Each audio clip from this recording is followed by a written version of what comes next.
अस्सलाम वालेकुम एवरीवन। आज एक बहुत इंपॉर्टेंट क्वेश्चन कॉम्प्लीमेंट्री फीडिंग के हवाले से, तो वो ये जानना चाहते हैं कि कॉम्प्लीमेंट्री फीडिंग 6 मंथ्स पे शुरू करवानी चाहिए या 4 महीने पर। अगर हम WHO की गाइडलाइन के मुताबिक देखते हैं तो इनिशियली 6 मंथ से कॉम्प्लीमेंट्री फीडिंग स्टार्ट करवाने का कहा गया था, लेकिन उसके बाद अभी कुछ चेंजेस करके 4 मंथ्स पे भी एक्सेप्टेबल है। लेकिन इट इज़ वेरी इंपॉर्टेंट कि शुरू के जो 4 महीने हैं वो फिर आपका बच्चा EBF पे हो, यानी एक्सक्लूसिव ब्रेस्ट फीडिंग पे लाजमी होना चाहिए।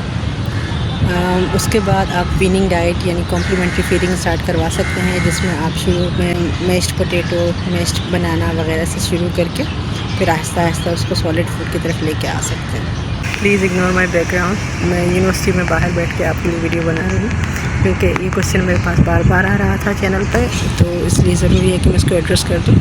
तो अगर आप वर्किंग वुमेन हैं और आपको 3 महीने की मैटरनिटी लीव्स मिलती हैं आपके कंट्री में, जैसे कि पाकिस्तान में हमें 3 महीने की मैटरनिटी लीव्स मिलती हैं हमारी मदर्स को, तो वो 4th मंथ पे अपने बच्चे को कॉम्प्लीमेंट्री फीडिंग शुरू करवा सकती हैं।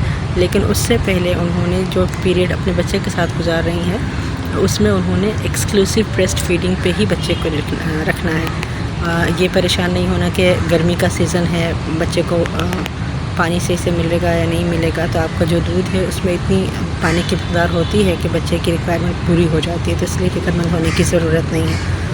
वो ख़वातीन जो कि हाउस वाइफ्स हैं उनके लिए ज़रूरी है कि वो 6 मंथ्स तक के अपने बच्चों को अपना फीड दें। इसके बहुत सारे फ़वाइद ना सिर्फ बच्चे को हैं बल्कि मदर्स को खुद भी हैं। मदर्स का वेट जल्दी कम हो जाता है और बच्चा हेल्दी रहता है, बीमारियों से पाक रहता है। तो चलिए जी, फिर इंशाल्लाह आपसे दोबारा मुलाकात होती है कल किसी एक और टॉपिक के साथ। So take care, bye.